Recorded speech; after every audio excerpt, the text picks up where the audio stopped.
Welcome back to another Mackem in the Middle podcast. This is Kyle taking over this one. That's an hostile American takeover of the podcast. No, I'm kidding. But we figured myself, Michael Bowers, and of course Daniel Stokel. These are my two partners in crime today to talk about a few things. More specifically, an event that we have now dubbed as Goochella, as Lyndon Gooch signed a new contract, which we'll get into. But also, we just kind of wanted Whoever to recap. edits this podcast, by the way, please let that be the title. Right, it has to be. I mean, Goochella is perfect, and the reason why I have Daniel on, for example, is he is as fervent as a Gooch defender as myself, and then Michael's here for a little bit of balance. Otherwise, this would probably get sickening real quick. But we're here to talk a little bit about Lyndon Gooch. I think that was a pretty big news and a player that's obviously strikes some different opinions.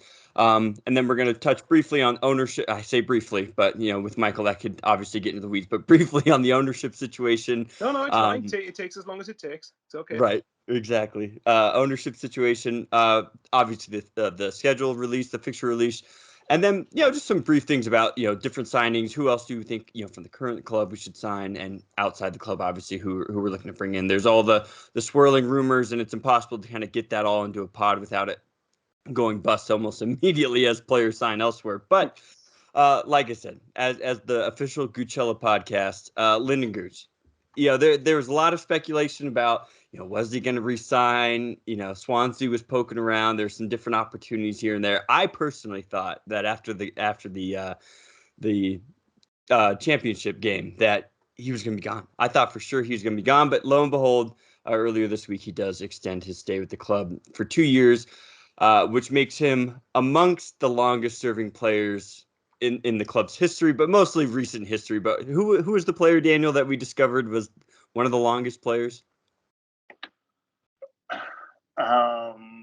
It was. We had to really dig deep. You put him on the spot here. Oh yeah, you I probably did. put me on the spot here. 2 seconds. Huey Wilson, that was it. Yep, Huey. Yeah, so to 1899.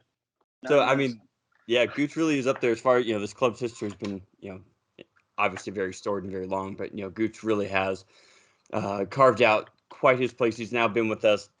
I mean, basically since the age of 10 is when he started coming out, to Sunderland during school holidays from Santa Cruz, California, which is roughly about where I'm from, which is, funnily enough. But he signs a 2-year extension with Sunderland, and like I said, Michael, he's definitely a player that has differing opinions, especially throughout the season. I think toward the end, though, most of the things that I saw, and just you could see his his emotion and his reaction after the game at Wembley, and you see this as a good sign.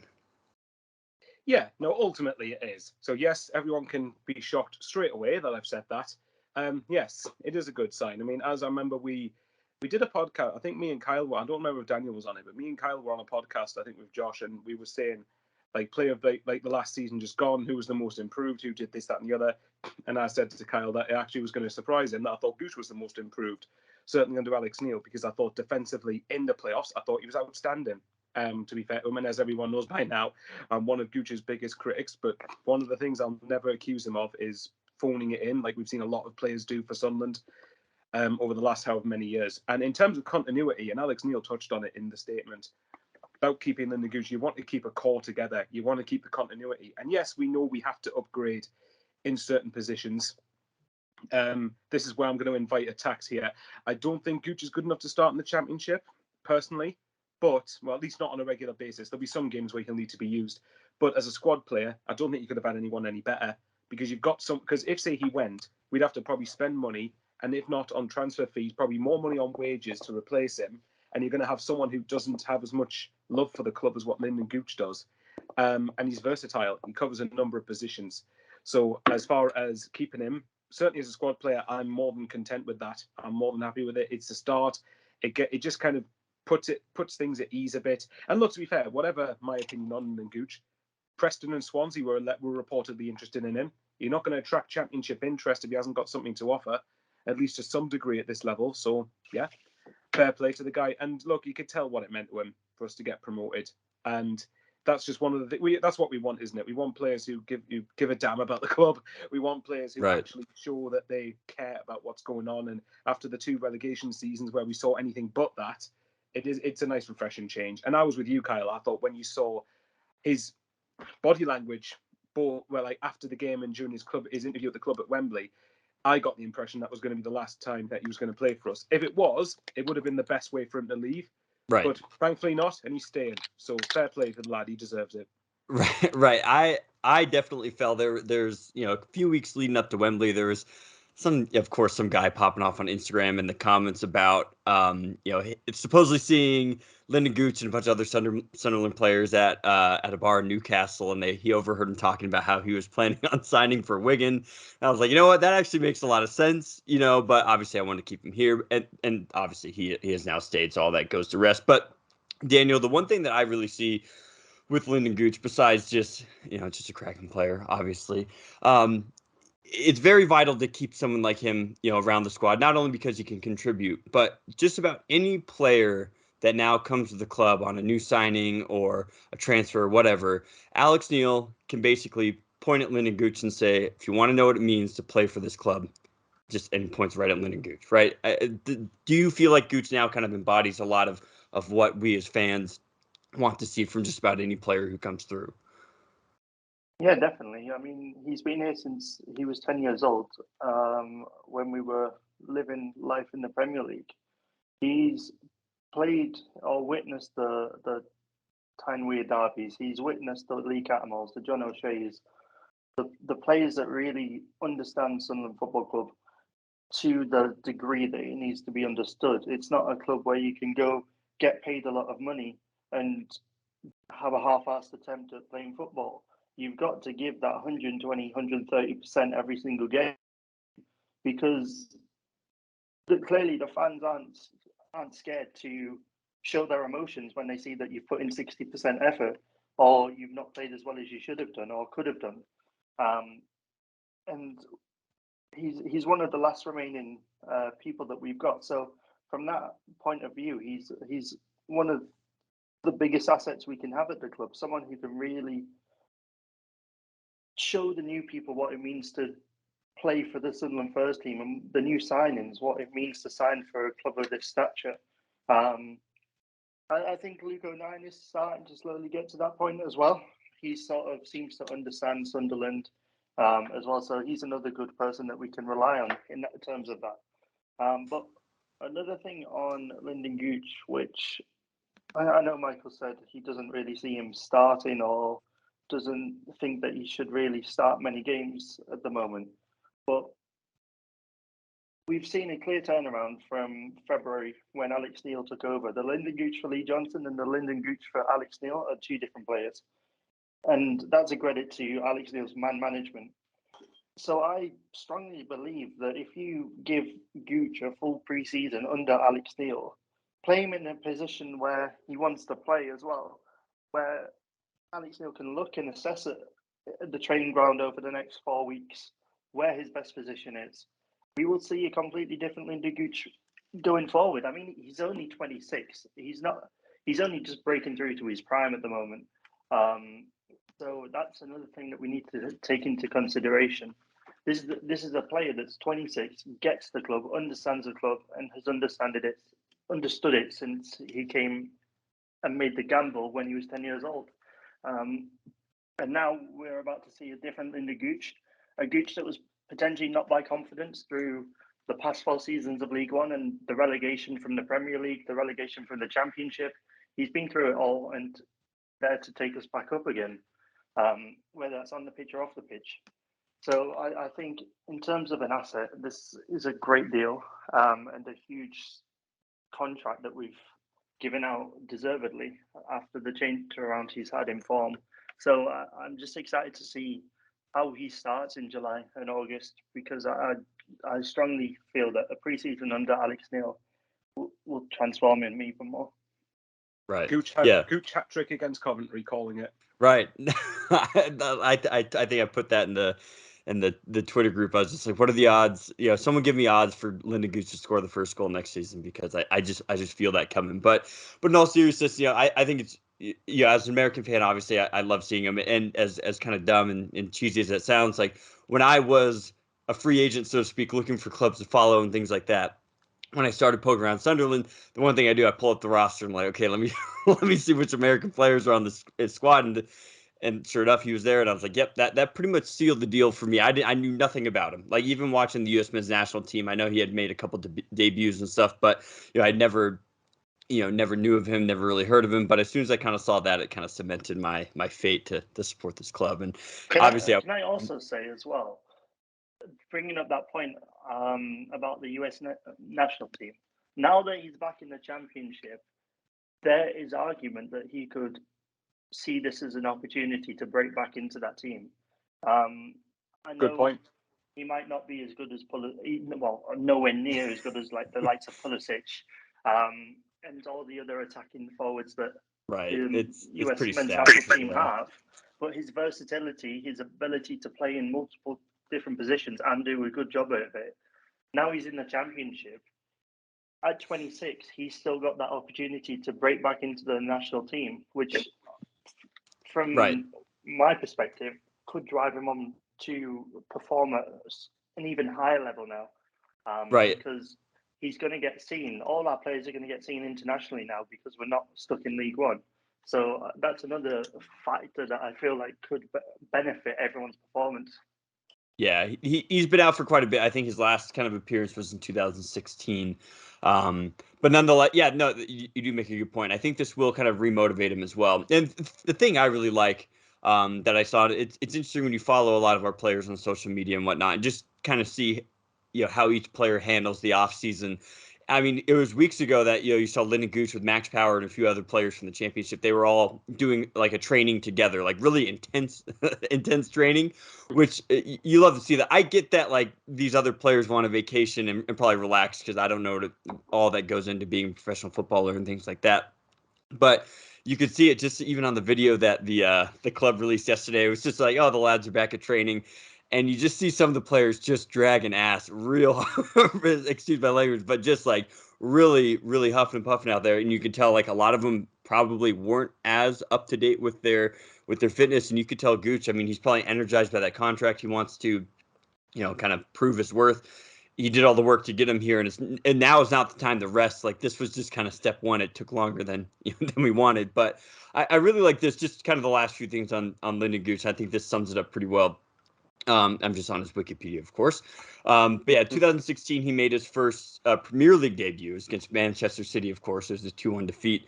But after the debut, the Sunderland Echo commented on his performance, describing him as, quote unquote, energy, fearlessness, and endeavor.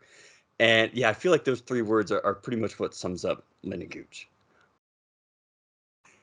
Yeah, it's pretty spot on. He's still, I think he still plays with that same endeavor, same fearlessness. So, but nonetheless, I think we're all in agreement. I think obviously Daniel and I, Michael, our feelings for Lyndon Gooch, but it's good to see that he's softened up on you as well.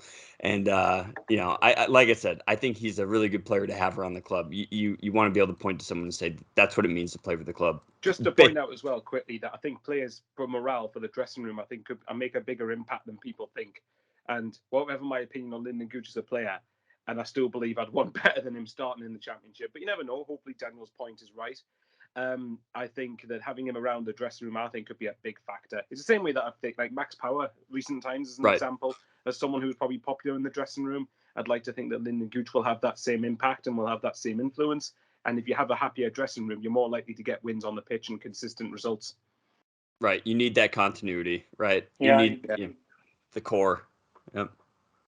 Because like the way you look at all the squads, well, most of the squad this preseason, like we were only 2 weeks from the playoff final win, and everyone was getting fit. Everyone was booking PTs. Everyone has been doing weight training, doing endurance training, power training, etc. And you could see like the way that we ended the season last year. There's like this togetherness that at the club, which is something we've not had in years. There's a true togetherness, which is something that will carry us going into next season. The core of the squad seems to be very close knit, and that's something I witnessed personally at the training ground. Everyone seems to be together. That's right. And fair play to Alex Neil for creating that, which I think is a really nice foundation to have going into the championship season. Of course, the playoff final win is nice, and that will obviously help. But even before that, you could tell that the squad was together. If we weren't picking up points, it wasn't like the squad taking apart, like on the pitch, they're shouting at each other. They weren't doing anything like that. They've been training hard as a team, as a unit. They've been progressing, developing as a unit, and now we're going into the championship as the same unit with the same core group of players that know how each other play. And hopefully, with some good signings in the summer, it's a really good, positive foundation to push on. And the atmosphere around the club is one of the best it's been in 5, 6, 7 years. The thing as well, you got to remember, is momentum. That's another word, because we've had momentum at the end of last season when we went on, what was it, I think we ended 16 games unbeaten, 1 defeat in 18 since Alex Neil came in. And we had momentum because we won at Wembley, we won the playoffs, which is the hardest way to go up, in many people's opinion. So, I mean, if you look at Blackpool last year, Blackpool had an exceptional, I think almost exceptional first half of the season. I bet a large part of that was momentum from the fact that they won the playoffs. So hopefully that's the case with us. But I genuinely believe, like Daniel said, if we can get some good signings in and we keep the core, keep the togetherness together, and momentum continues, I'm not expecting to be anywhere near the top end of the league, but you never know what could happen. Right. Well, and I think that kind of leads us right into kind of the next phase of this, with just talking about current transfers, anyone we're bringing in. But really what I wanted to look at with the players that we have from last season, I'll start with you, Michael. Who do you think, and I know Patrick Roberts' agent has been, in and around the club a little bit, and, he's possibly looking to re-sign. But Michael, who would you say would be the top 2 players from the squad from last season that you would like to see us kind of extend and retain here? Oh, good question. You had to be a dickhead and say only 2. I mean, you can. I figure 1 each for 2 each for each of you. But yeah, no, it does. Okay, right, no, fine. Right, okay. If I had to pick 2, Ross Stewart, 1. That's obvious. Yeah. I think that it's hard to, and if we sold, and I'm going to say this now, even if Rangers came in from, I'd be very tempted to just not sell him regardless, because it means if the money we would likely get for Ross Stewart would not be enough to get a striker who is as mobile as he is, who's as quick as he is, who's as tall as he is, who gets around the pitch as he does, who can score the goals like he's done. He's close to a complete package as what you could get. Obviously, not being Prem standard, but for where we are, he's as close to a complete package as we can hope for. So Ross Stewart, for me, I'd like to see him get a longer contract and get that sorted out. I'd imagine the club probably are doing it behind the scenes. We just probably haven't seen it.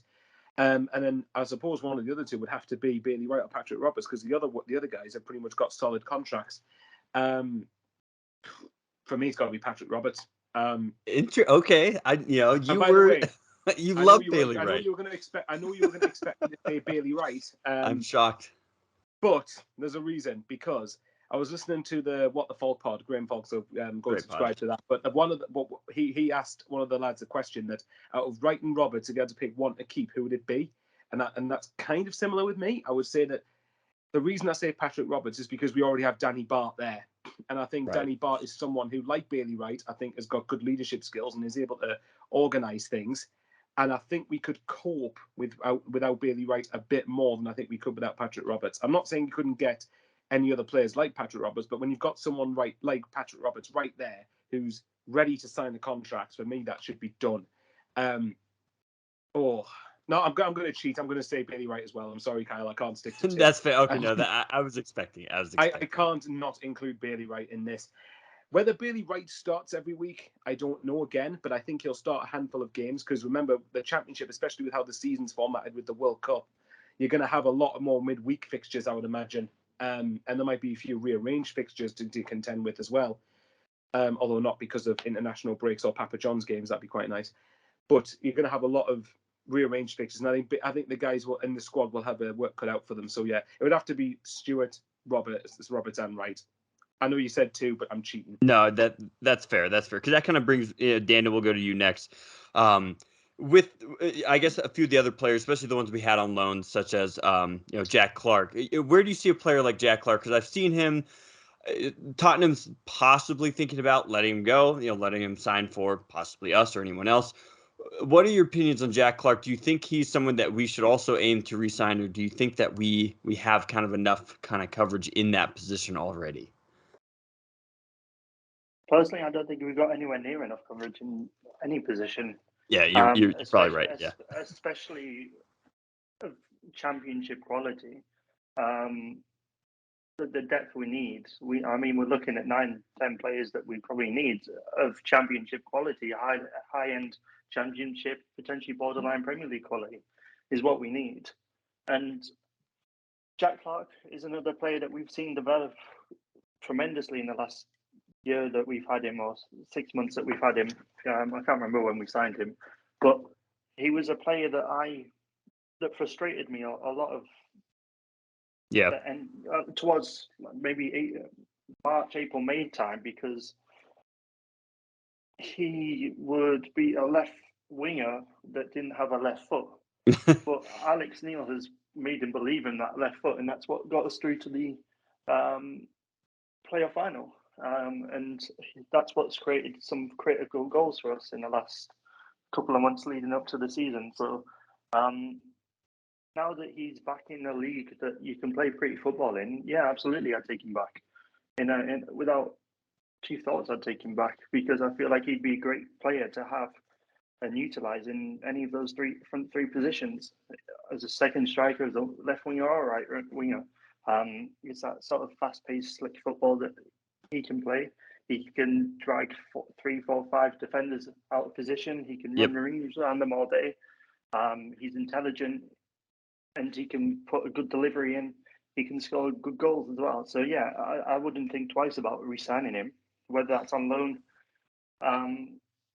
or permanently. So probably I'd lean more towards a loan. Not sure how we'd do if we got higher, if we were pushing higher, if potentially we even got promoted somehow.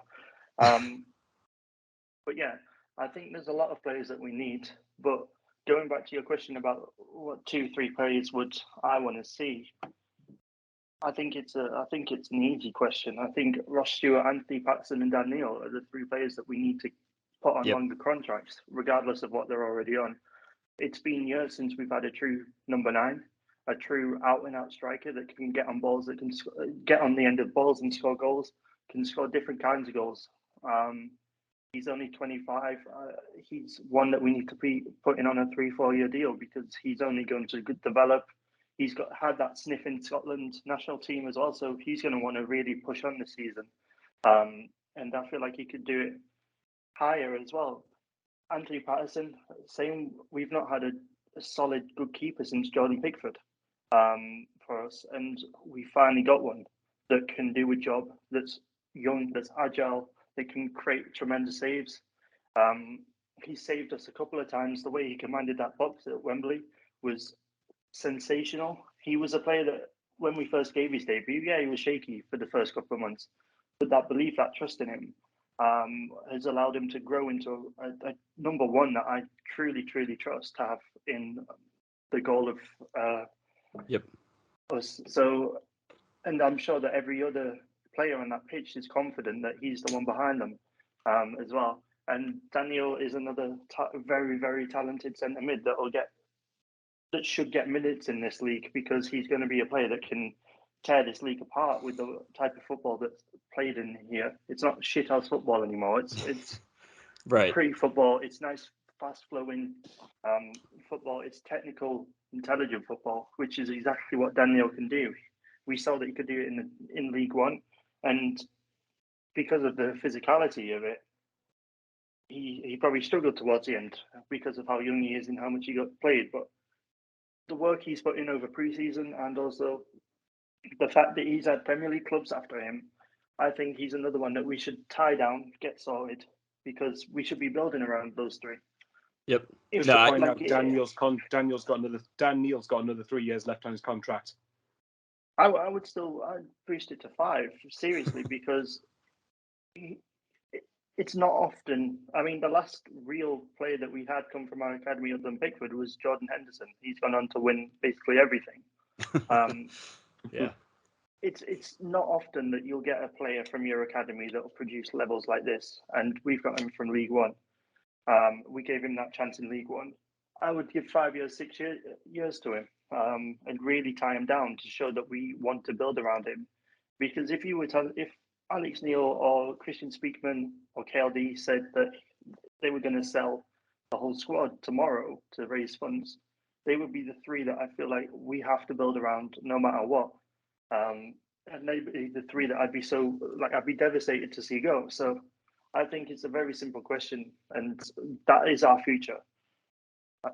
Yeah, no, yeah, you definitely have to keep the players who understand the club, right? And Daniel, even players like Elliot Embleton, who I know we signed last season to kind of extend his stay here. You got to have players like that, and I think the hardest part for me is really understanding how a lot of these players are going to look in the championship because I've watched a lot of championship football, watched a lot of Premier. I've watched way more League One football than I would like, and so my brain is kind of tainted with what I think the squad looks like in League One. So it's going to be really interesting to see how the championship's still really physical. That's one thing I've noticed from the games I've watched is everyone's just a little bit bigger, right? Which sounds very basic and dumb, but really everyone is just a little bit bigger, a little bit faster. But just like you guys mentioned, it's a little bit more free flowing. There's a little bit more space to operate, to actually utilize your talents instead of League One where the pitch is flooded, the ref's blind, and you got two people coming in for ankle tackles from from two different Well, angles. I'd still argue the refs are blind. That literally sums up referees. The ref is blind, man.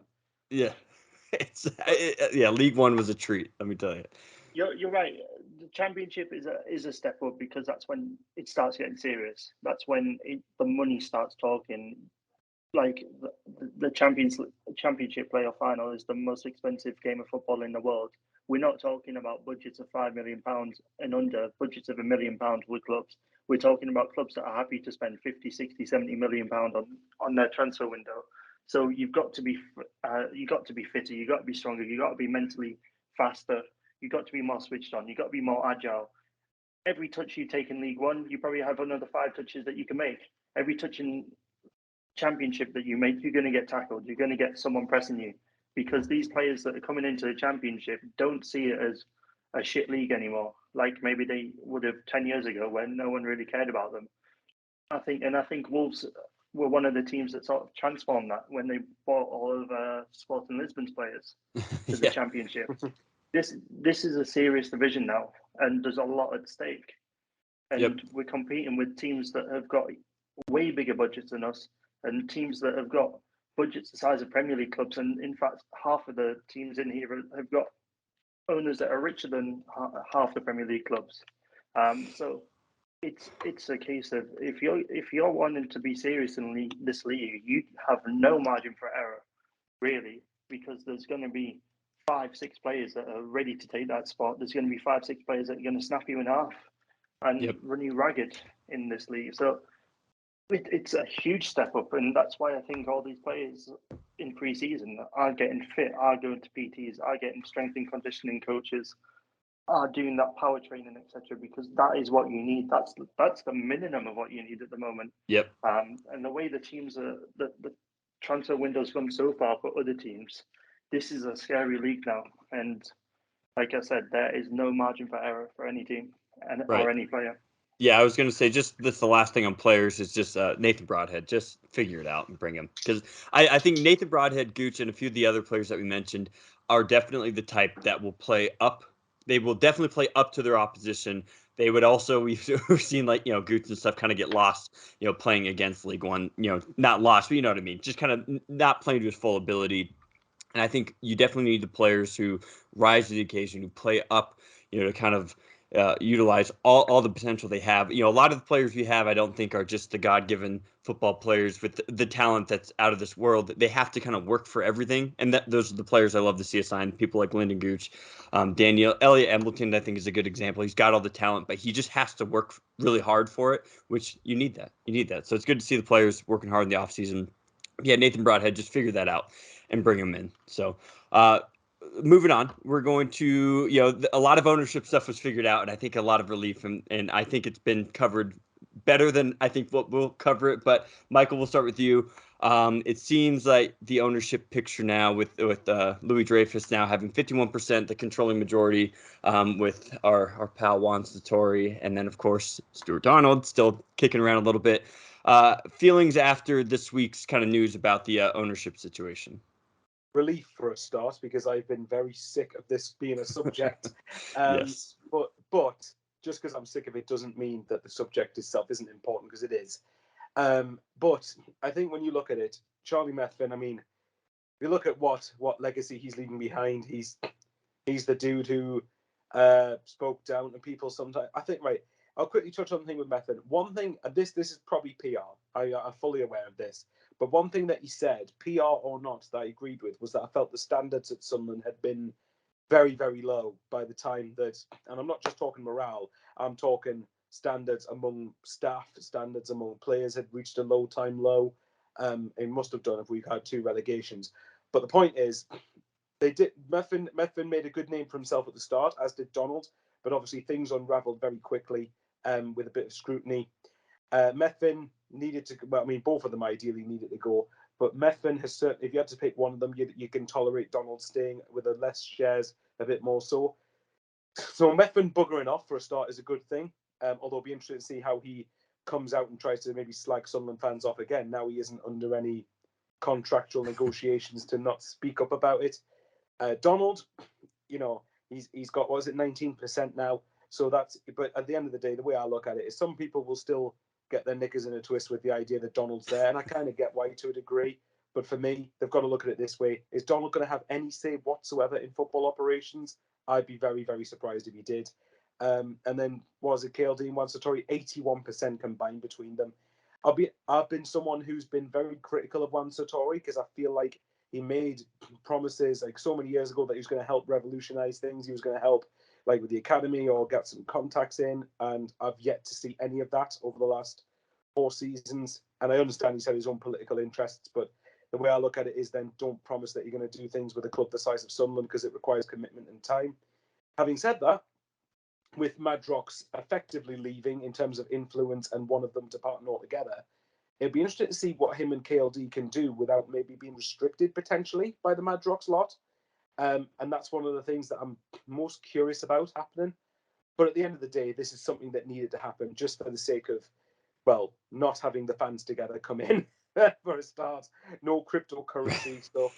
That just, I was, at first, I didn't know why people were so uptight about it. But then I read into the cryptocurrency stuff and I was like, oh, actually, no, I can see why. I don't want them anywhere near the club. Right. So just for clarity, just for the sake that we could move on, because the longer this went on, the more it could drag on into pre-season and plans for the new season.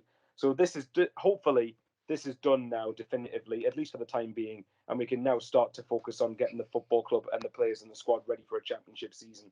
Because that's ultimately what we need. The longer this hung over the club, the more damage it could have potentially caused. Right. Yeah, and Daniel, I was just going to go on to mention that too. Do you feel like the timing was right for one? Do you think it's important that we got this figured out, this week, kind of right before preseason kicks off? And then secondly, more of a hypothetical, maybe a little, conspiracy theory in me. Do you feel at all that the fans together or whatever, do you think that was drum up at all to possibly force Louis Dreyfus's hand to kind of own up and get a controlling majority of the, or do you think there's genuine interest there? Or do you think it was kind of maybe some inside players at play trying to get KLD to kind of force his hand a little bit?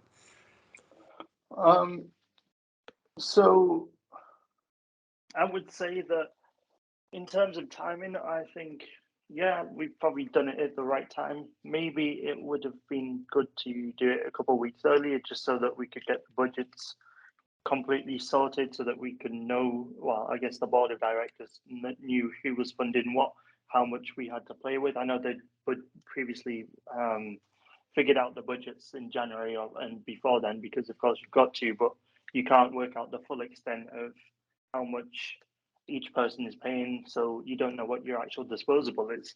So the timing's good because it's just before pre-season. I mean, if we were to sign anyone anyway, it wouldn't have been announced until this week because there was no one there to be able to do it and announce and get the academy ready for all the new players, etc. So I don't. As long as it was done before pre-season really started, that was the main, I guess, project date that they needed to settle it by. Because if it went any longer, then that would have had a real knock-on effect. I mean, we're only 4 weeks. We're a month away from the season starting, so it's an immovable deadline, so it's not like they could have played around anymore. It would have had to got serious, which I think could potentially be another reason why KLD just decided to buy the shares because it seemed like that KLD and Juan Sartori were acting as if they were in the part of a different organization than Hmm. Charlie Methven and Stuart Donald. I mean, in the statement that was released, KLD had no knowledge that they were talking to the fans together. So it was like Methven didn't care. He just wanted those sales gone. He just wanted those shares gone. So he was going to sell to whoever. Um, it was just, in fact, in the statement, it said Methven was going to sell to whoever paid the quickest or whoever he could sell the shares to the quickest. So in terms of that, I think they were just trying to get out as fast as possible and just they didn't care about the repercussions. But that's where I think LD and his team of advisors, his team of legals, etc., that he's brought in from his own family are there to do the job which they've done and advise him, look, either they're going to sell to someone who's going to fuck things up or is going to move this project back and Right. delay it more than it needs to be delayed. Because when you're looking at the 30th of July as as our first potential date before the fixtures were announced, 4 weeks, 3 weeks, 2 weeks potentially to sort out budgeting in time for the preseason games to get players in. I mean, we're looking at currently a 13, 14 man squad ish. Right. We can't take that into a season. Never mind preseason. If half of our players get injured to preseason, we've got absolutely nothing to go into the actual championship season with. So I think it was a case of KLD knew he had no time left to even try and debate other buyers, and the safest way to make sure that he had someone reputable to run the business with or to invest in the business is himself and whoever he's got behind the scenes. So I think it was a bit of both. Maybe they were releasing these statements about the fans together and other parties to maybe bump the price of the sales up, or to get KLD interested in what's going on. And then KLD realizing, you know what, to just put everything straight, to stop the complications, etc. I'm just going to jump in. I'm going to get these sales. Yep. I'm going to take majority of the club. Juan Sartori clearly had an interest in staying, so that's why he got the 30%, and he got the funding to be able to meet the goals and the ambitions that are set out by the chairman. So I think it's a mix of everything, and like I said, I think time was the biggest problem. It couldn't have gone on anymore. If it did, that would have been shocking decisions from the board of directors, and Yep. that's a reputation at stake. He's got a very proud family. His father was a very good businessman with Marseille, and it's a family name that is very reputable. So I think to stop any, I guess, questions being asked, to stop the reputation from being diminished, to get the job sorted, to get the project back on track, to get the players in, to get the preseason done, to get confidence and fitness in with even Alex Neil, because he might not have known what was going on. Obviously, he needs the backing from the board, and if the board don't even have a clue what's going on, where's he getting that backing from? So there's so many different mitigating factors which would have meant that KLD was like, I'm just going to do it. I'm just going to take majority. It's my club. I'm going to sort it out. Then maybe next summer, maybe moving into the season, we can look at other investors that are reputable, and I can sell the shares personally. I can distribute the shares. Because the board that I've got on at the moment, Sue Donald, Juan Sartori and himself, are stupid people. They're reputable businessmen. Yep. And it's a case of, if there's someone richer to come in, then he can make that decision. He can sort out those shares and those funds rather than playing a game of cat and mouse trying to figure out what is going on at the club. It's in his hands now. So all the liability is now on him, which I think is something that he wanted. Yep. Yeah, I think you touched on it with mentioning the legacy. Now it really goes into KLD's hands. This is his club, basically out and out, right? He controls the majority of the shares, anything that kind of now happens under his watch definitely, is a reflection of his legacy and just reputation. And I don't know what aspirations he has beyond this. I hope, really, just with his age and stuff, I hope he just sticks around forever, as long as things obviously go well. But I think it does definitely put the pressure on him. He's going to want to succeed. He sees what it means, to the club. And the less people you have in and around, especially the ownership. I think the board of directors is different. You want different opinions in there and things like that, and you want some different, outside sources. But you want to try to keep at least the controlling majority, all up pretty close to it. I think we're finally there. And if there's one thing, there's 100 things I could commend Sunderland fans for, but the one thing I've noticed since following this club is if there's anything weird or fishy about ownership, we are absolutely on it, and they will hound whoever it is until they figure it out. And credit to them. In American sports, it's so different. The owners are all, greedy bastards, a bunch of, multi-billionaires who just don't care. And the fans really don't have much of a say, right? There has to be something completely scandalous to get an owner to actually sell the team, and it's so different, over here, in just the football world. And so Sunderland fans have done what they needed to do to protect the club, and I feel like now we can finally kind of, just like you said, Michael, it's relief. We can now move forward. That chapter's done. It's the KLD era officially now, and Juan Sartori. You know what I mean? So. So, last thing we'll touch on is the fixture release. That's pretty exciting. Pretty exciting news.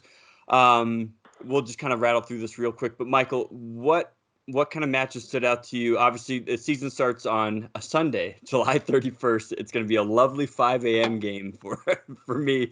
I was going to say, because it's a 12 p.m. kickoff for us. I don't know about thinking, I'm going to watch this. I'll be up. I promise you, I will be up, and it's I won't be happy about it. I haven't had a lot of great luck with the 5 a.m. games. They always seem to be the ones that we draw or lose, and then I'm like, well, shit, now I'm tired and angry. But I think I'll be riding on a lot of positive vibes that morning. But yeah, Michael and Daniel will go through. But yeah, Michael, what were some of the fixtures you're kind of looking forward to the most as we kind of wrap things up? Well, for starters, not playing Forest Green. As far as the challenge, no disrespect to Forest Green, of course, but it's gonna have disrespect. I heard it's a lovely area out there, and very sustainable. I've got no. It's cool. I think they're the first. I think they're the first vegan club, apparently, or whatever it is. Cool. So fair play to the guys, but yeah, if the fixtures, like Coventry, obviously is a cracking game to start with, especially being at home. Norwich, I'm quite looking forward to playing because I've talked to a few Norwich fans, and I'm looking forward to finally coming up against them. So hopefully we don't embarrass ourselves there. Middlesbrough, for the fact, even though I don't personally view it as a derby, you can get into that's a separate debate for another time.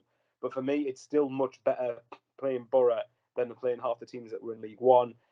Probably the relegated teams: Burnley, Watford, Sheffield United. I'm trying to think off the top of my head who else there is. It's just the fact that we're actually in the Championship and the fact that we're playing. Yeah. It honestly is, though, because we've had 4 years of League One and we've had 4 years of shite. Well, we've had longer than that of shite, but really shite, 4 years of it. It's just nice to actually be in a respectable league again. And I'll just get this in there just to cover us. Hopefully, obviously, the game at Wembley is the last time we're talking about a League One fixture with Sunderland, because you never know. Sunderland can try to make things not so easy for themselves, but yeah, look, I honestly think the momentum we've got, I think will carry us through a lot of it. I think I'm looking forward to giving good teams a good game. But sorry, I know I'm doing it. I'm waffling on massively. But yeah, if I had to pick Coventry, Middlesbrough, probably Huddersfield, because that's an away game I've wanted to do. Sheffield United, Norwich, those type of teams. It's just much better playing them than who we would have been playing had we not got promoted. Absolutely. Basically, the whole league, then, Michael. You're excited. Yeah, I was gonna say yeah. We've had nothing to shout about for 5 years. I'm clinging on to every little. That's fair. Yeah, same to you though, Daniel. Any matches, or like you can even analyze it like this: is there any stretches of games or any months? I have the schedule pulled up here, but are there any stretches of games that are concerning? Maybe it's the whole season. Yeah, absolutely. So if we dissect in the season, I mean, the first 3 months we could see ourselves bottom of the league. That's the level that it's at. We're playing last season's top 6 and relegated Premier League teams all in the first 3 months. So that stretch of games is probably going to be the most vital of the season, in terms of getting the points on the board. Because if we tank it in those first 3 months, that confidence is going to hit us, and then we go into the October period with 7 games, and then it's the World Cup. So it's like it's thick and fast that the first half. Sorry, the first half of the season. So that is going to be the make or break of this year, the first half of the season. Then going over into April, where we got another 7 games, that run of fixtures is what you'd expect towards the bottom end of the championship, while going past on the past couple of seasons. So if we can manage our way through the first half of the season, I think we'll be able to take it into the second half of the season to kick on, and really like solidify ourselves in the championship, if not whatever we find ourselves in after the World Cup. So these first 3 months are going to be scary.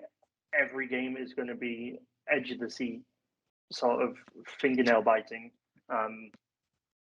due to the complexity of the games that we are playing. But obviously, it's nice to have a game that, I know our fans don't call it a derby, Middlesbrough fans call it a derby, but it's nice to have a fixture that we actually look for on the fixture list now. A game that sort of has some meaning, whereas in League One we were the most northern team apart from Sheffield, and that's still 2 hours away. So it's nice to have a team that we have a bit of history with. We have something like a bit of bragging rights over. And teams that aren't located on the south coast of England either. Yeah, exactly. Exactly. And personally, for me, it's a bit of a bigger game because my best mate is a Borough fan. So it's like a big game for us. We've been talking about it for years. So finally, we get to do it. And obviously, we got the League One history with Coventry. So I am not shocked that that's our first game of the season. That was written in the stars. But there's not really like a standout game for me. It's more of, we've really got to be serious. It's a case of we need the points on the board, regardless of who we play. I mean, we came against the Championship clubs last season in the Carabao Cup and got to the quarter final of it. So we did it last season in League One with QPR, etc. We should be able to do it again. It's just we need to be serious. We need to, and I know Alex Neil knows all of this. He's been through it many times. He's been in that playoff final and won the playoff final. He's been the top end of the championship. He knows what it takes to be successful. So I'm just hoping that we get the players in that can epitomise that philosophy that he's trying to install, that mentality. And the players that we do have seem to be taking it serious, but I hope that they really do realise the challenge that's up against them. Because like I said, this 3 months between July and September, we could find ourselves bottom or we could find ourselves top. Right. They will really make or break the season. Yep. No, I think that's good. Sorry, Kyle. No, you're good. Just to point out to counteract that with the first, like if you look at the first 7 fixtures, 4 of them are at the Stadium of Light, and the only one that I would take a point in is probably Norwich, for example, because they're probably favourites for the title. But if you look at the other home games, Coventry's not exactly easy, but we're at home. We've got the momentum from last season. QPR tailed off towards the end of last year, and then I think we had Rotherham, and Rotherham who are probably one of the favourites to go down. Not saying we're not, obviously, because we could get relegated. Please don't, by the way. But we could foreseeably go down. You got Bristol City, whose home record last year was pretty poor from their fans' perspective. I mean, granted, the block in August that's a tough one is Sheffield United, Stoke, and Norwich all in one go. Because I know I'm going to contradict myself here. Stoke, I think, finished 16th, but let's be honest, they've got a squad for me that should be doing much better than it is. So that and it's away from home. That's a very tough one. But in general, across the course of the season, our home form is going to be key if we're going to be all right in this division. Absolutely. You know, and to be fair, that's one of the things that in League One, for the most part, our home form was all right. It was our away form that was usually the problem. But I think this time, if you get a good crowd of, say, because haven't we sold, is it under 30k season tickets or around that figure, roughly? Yeah, we've hit 30k and we're above that now, aren't we? Okay, well, there you go then. So, in general, match day attendance at the Stadium of Light, I know a lot of fans tend to get offended by this for some reason, but the attendance at the Stadium of Light, in general, you could probably get close to 40,000 because that's season ticket holders alone, that figure of 30,000. It's not including people who buy tickets singularly on a match day or away fans coming up to the stadium. I think the atmosphere, I think as fans, we really have a part to play at home, which I know sounds obvious and stupid, but we do have a part to play when the team we're going to need to scrap for every single point we can get this season. So the fact we've got 4 of our first 7 at home, I think is a pretty big thing. I think we need to get a couple of victories at the start if we can. Yeah. And then it sort of sets the tone for later on. Right. And I hope we can kind of capture that same environment, the same atmosphere that we did in the playoff games. Because I still watch the home fixture against Methven and I get chills, with the black cat eyes and the flame. I mean, some of the pictures from that were just phenomenal. And, I think we're going to carry a lot of that same energy into the beginning of the season, which hopefully will carry us. Isn't it? Yeah. It's momentum again. And it's also have to. It's also, I think a lot of people, because we've been out of the championship for 4 years, will treat this as a get in, right? We're in a half decent league now, so I think there'll be more people up for it if that makes sense from the fan base. Because last couple of years, it's it's good to be back, but League One again, Whereas now it's right. Okay, like Daniel said earlier, we now need to mean business here. It's the championship. It was one league below where, in my opinion, the club belongs. But still, the championship is a much more sustainable league for us to be in than League One. Yep.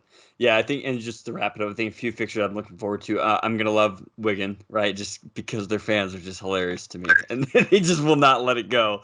But Wigan coming, I think that'll be good. See Max Power, It's a good away day, to be fair, Wigan. You said what? So I'm saying, I know it's harder for you to get to away games, but it's a good away day, Wigan. Good. I'm saying that because I went when we won 3-0, so that might have influenced it. But it is a good away day. Apparently, it's got quite a good away rep for a lot of fans. But I'm looking forward to that. Yeah, Wigan will be a lot of fun. Just kind of see them back. I loved. I think on What the Fuck podcast they talked about Blackburn Rovers being the Danny Graham derby, which I think is just hilarious. And then Cardiff City on Saturday 5th. A little bit of caveats there. I mean, if Gareth Bale does sign for Cardiff City, I think that'll be quite the treat to see him at the Stadium of Light, and I just feel bad for whoever on our squad has to try to. Providing he does poor, it's all right. Well, we'll see him for 13 minutes, and you'll get sent off, and we'll win 4-0. Yeah, and then he'll go golf. Yeah, we'll see him on the golf course right after that. So there's golf courses around the northeast, Gareth. Get yourself up to the Stadium of Light. Right. Yep. Exactly. So, but I think that'll do it for here. Michael, Daniel, really appreciate you guys hopping on with me on like I said, the pod that is aptly now known as Goochella, as we everything tastes a little better. The air's a little cleaner out here. Ever since Lyndon Gooch signed, it's crazy. It's just what a lift. He's just great. It's just wonderful. So I can tell you're on cloud 9 with that.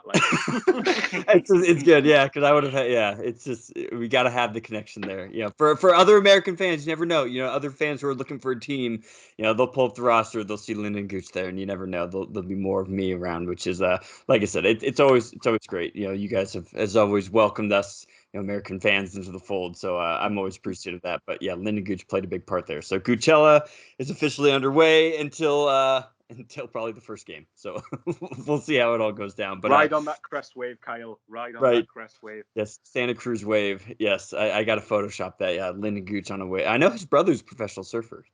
So there you go. He really is. So.